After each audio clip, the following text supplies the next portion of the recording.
right, hey guys, it's been a long time, but this is Breaking Dawn, and we are gonna make beer today. Okay, we bought this thing. It's a NutriChef. It's got a recirc pump. It's got a spout. It's got the boiler inside. It's got a drop bottom in the inside kettle so that the malt will not fall through. Okay, so what I did today was I'm gonna make a Pilsner. I dropped 10 pounds of the Pilsner malt in there. Let me show you this goodness. It's going. Okay, I dropped the 10 pounds in there. I put 6 gallons of distilled water. Okay. And I loaded this up here. We got this recirc pump. Okay, we'll turn that on later. Right now we're not going. We plugged it in. Okay, so this machine is pretty cool. It's a little pricey, but I figure it this way. If you bought the 3 things, like the kettle and the boiler and all of that separately, I think you're going to spend more than what I paid for this. I paid about $335 for this. Maybe less. I think $235. I can't remember. But now they want $700 for this machine.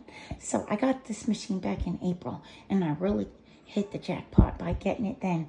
I wasn't ready to start my brewing yet, but you know, I bought the machine knowing that I want to start brewing, and it was a good insight to actually have that and get it then.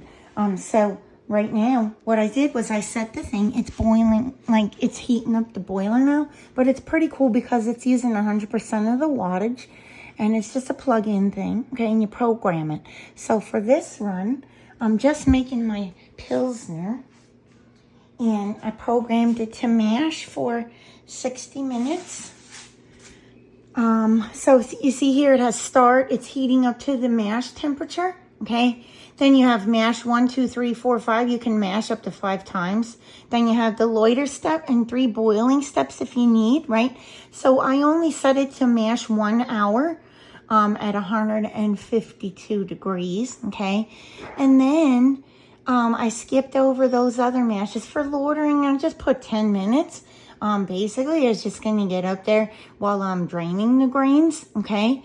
And then 1 boiling step, 2 boiling steps actually for my hops. So once you do your hops, you put it in there for 90-minute boil. The first one is, I think, Magnum. It wants 90-minute boil, and then it wants 5 minutes for the pearl, and then the third step doesn't need it. And then you're done.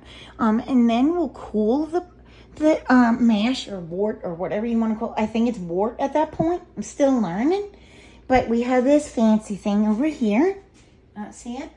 It's a copper coil, and we're going to hook that up to the sink. I got it in some cold water right now so that when we're going to cool it down, we're going to cool it down real quick down to 80 degrees.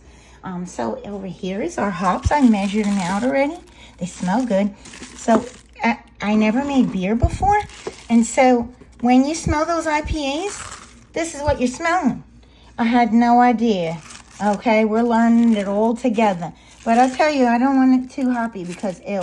I just want a simple, light, summer brew, right? Because it's hot in Florida right now. And when I mow the grass, I just want a little bit of a brew. You know, just something simple and light. Nothing too hoppy and crazy. All right? So we're going to do this. When I get to the draining the grains part, I'll come back. See you soon.